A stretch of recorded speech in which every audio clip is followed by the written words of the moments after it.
పెట్టలేదు. ఇవాళ నేను మిమ్మల్ని అడుగుతా ఉన్నా, సుత్తి లేకుండా సూటిగా ఒకటే జవాబు చెప్పండి.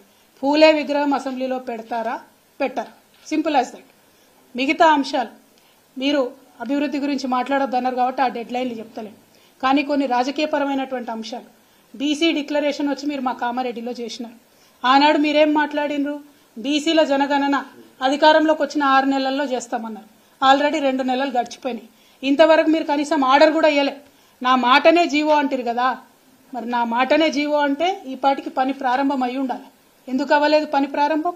బీసీలు అంటే గౌరవం లేదా? బీసీలకు 6 నెలల లోపల మీరు జనగణన చేపట్టకపోతే మీరు వాగ్దానం చేసినట్టు 42% రాజకీయంగా రిజర్వేషన్లు ఎట్లు ఇస్తారు?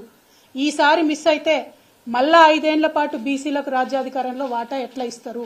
మేము మిమ్మల్ని తొందర పెట్టడానికి, ఈ ఎజెండా ఇప్పుడే చేయమని అడగడానికి ఒకటే కారణం.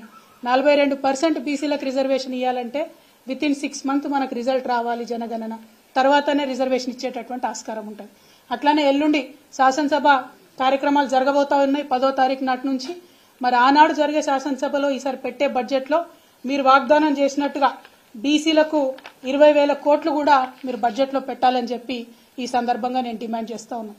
2 ప్రధానమైన డిమాండ్లు.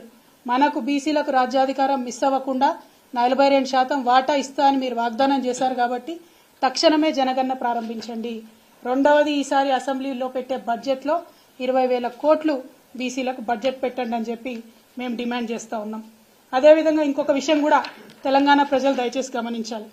నిన్న మొన్న కేంద్ర ప్రభుత్వం బడ్జెట్ పెట్టింది 1వ తారీఖు నాడు. 1వ తారీఖు నాడు కేంద్ర ప్రభుత్వం బడ్జెట్ పెడితే 0 అండి. తెలంగాణకు వచ్చిన బడ్జెట్ 0, 0 బడ్జెట్ వచ్చింది తెలంగాణకు. తెలంగాణ రాష్ట్ర ముఖ్యమంత్రి గారు 2 రోజులైతున్నా కనీసం నోరు మెదిపి మా రాష్ట్రానికి ₹1 కేంద్రం ఇవ్వలేదని మాట్లాడడం లేదు. ఎందుకోసం మాట్లాడతలేరు? దేనికోసం భయపడతా ఉన్నారు? మీరు కాదా బీజేపీకి వంత పాడుతా ఉన్నది? మీరు కాదా బీజేపీ పార్టీని రక్షిస్తా ఉన్నది? ఎందుకు ప్రజల మధ్యలోకి వచ్చి బీజేపీని ఎక్స్పోజ్ చేస్తలేరు? ఉల్టా మా మీద బండలేయడం తప్పితే ఒక్కసారన్నా రాష్ట్రం ఇంట్రెస్ట్లో మీరు మాట్లాడారా అని చెప్పి రేవంత్ రెడ్డి గారు నేను అడుగుతా ఉన్నాను. అట్లానే ఈ రాష్ట్రంలో వీళ్ళు అధికారంలోకి వచ్చిన 60 రోజులలో దాదాపు ఒక 18-20 కొత్త నియామకాలు సృష్టించడం జరిగింది. ఆ నియామకాలన్నింటిలో ఎస్సీల వాటా ఎంత, బీసీల వాటా ఎంత ఒక్కసారి ప్రజలకు మీరు చెప్పవలసిందిగా నేను కోరుతా ఉన్నాను. అంటే మీ యొక్క పరిపాలనలో 60 రోజులు జరిగిన ఈ పాలనలో సామాజిక దృక్కోణం అనేటటువంటిది మాకు కనబడతలేదు. తెలంగాణ అంటేనే సబ్బండ వర్ణాలకు సంబంధించినటువంటి జాతి మన తెలంగాణ జాతి. అందుకే కేసీఆర్ గారు 2001లో పార్టీ పెట్టినప్పుడు ఆనాడే నిర్ణయం తీసుకున్నారు. పార్టీ ప్రతి కమిటీలో 50% బీసీలకు రిజర్వేషన్ ఉంటుందని అన్నారు.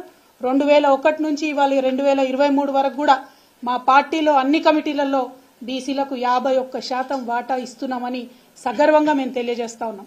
మేము అధికారంలో ఉన్నప్పుడు 50 చైర్మన్ పోస్టులు వేస్తే 24 పోస్టులు బీసీలకు ఇచ్చినటువంటి ఘనత కేసీఆర్ గారిదని చెప్పి తెలియజేస్తా ఉన్నాం.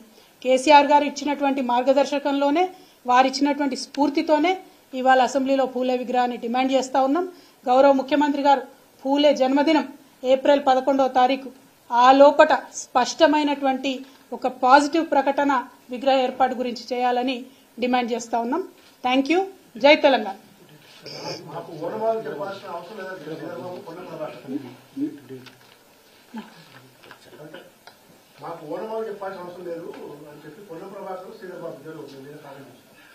కాంగ్రెస్ పార్టీలో గత కొన్ని రోజులుగా 7-8 మంది మంత్రులు బాగా బలంగా నా మీద విమర్శ చేస్తూ ఉన్నారు.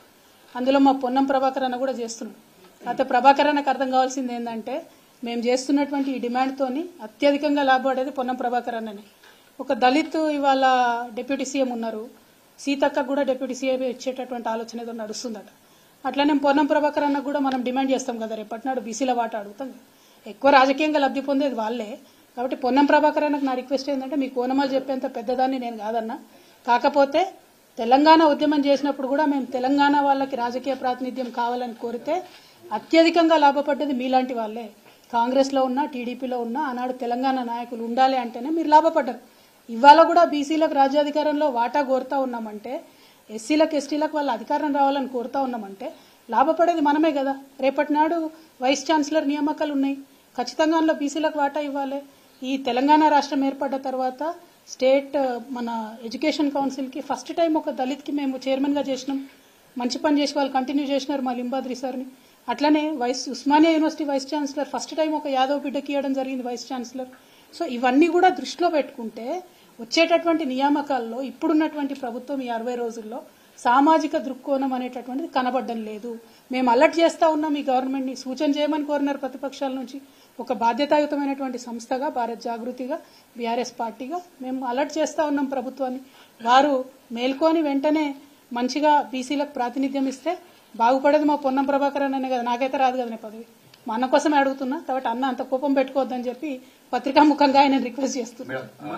కాంగ్రెస్ పార్టీ అంటే విపక్ష పార్టీ మిమ్మల్ని విమర్శిస్తున్నారు, సొంత పార్టీ నుంచి మీకు సమర్థిస్తూ వాళ్ళను అటాక్ చేస్తూ రాలేదా, దాన్ని ఎలా చూస్తారు మీరు? మీకు సమర్థిస్తూ కానీ మీకు సపోర్ట్ గా మీ పార్టీ నుంచి ముఖ్య నాయకులు కానీ ఎవరు కానీ వచ్చి ఒక తెలంగాణ భవన్లో అసెంబ్లీ పెట్టి వాళ్ళను రివర్స్ అటాక్ చేసిన పరిస్థితి, మిమ్మల్ని డిఫెండ్ చేసిన పరిస్థితి, దాని మీద ఏమంటారు మీరు? ఇప్పుడు భారత్ జాగృతి అనే సంస్థ ముందు తెలంగాణ జాగృతిగా ఉండింది. 2006 నుండి టీఆర్ఎస్ పార్టీతో సంబంధం లేకుండా 2006 నుండి 14 వరకు 8 సంవత్సరాలు ఈ రాష్ట్రంలో ప్రతి గ్రామంలో, ప్రతి మండలంలో, ప్రతి నియోజకవర్గాల్లో ఒక రిప్రజెంటేటివ్తో పనిచేసినటువంటి ఒక బలమైన సంస్థ తెలంగాణ జాగృతి అనే సంస్థ. ఎప్పుడైనా మేము ఇండిపెండెంట్గానే కాల్ తీసుకున్నాం.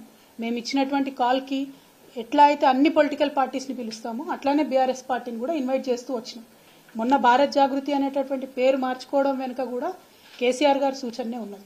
నేను సంస్థ ప్రారంభించిందే కేసీఆర్ గారి స్ఫూర్తితో, కానీ వారికి సమాంతరంగా పనిచేయాలి. టీఆర్ఎస్ పార్టీ రాజకీయ కోణంలో పనిచేస్తే నేను సాంస్కృతిక కోణంలో పనిచేయాలని సమాంతరంగా పనిచేసుకుంటూ వచ్చినాం. ఆ తర్వాత భారత్ జాగృతిగా రూపాంతరం చెందిన తర్వాత దేశవ్యాప్తంగా ఉద్యమాలు చేపట్టాలనే నేపథ్యంతో మహిళా బిల్లు ధరణ ఢిల్లీలో చేపట్టిన సంగతి మీ అందరికీ తెలుసు. దానికి కూడా బీఆర్ఎస్ని గెస్ట్గానే పిలిచినాం.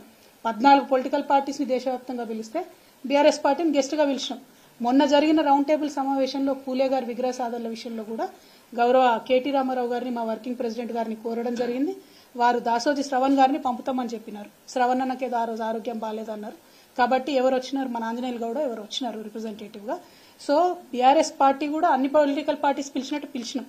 మీతో మా రిక్వెస్ట్ ఏంటంటే భారత్ జాగృతి ఇచ్చినటువంటి ఒక ఎజెండాకి అన్ని పొలిటికల్ పార్టీస్ మద్దతు తెలుపుతూ వచ్చినాయి. అట్లానే బీఆర్ఎస్ కూడా తెలుపుతారు. సో మా మీద వచ్చే విమర్శలు కూడా భారత్ జాగృతి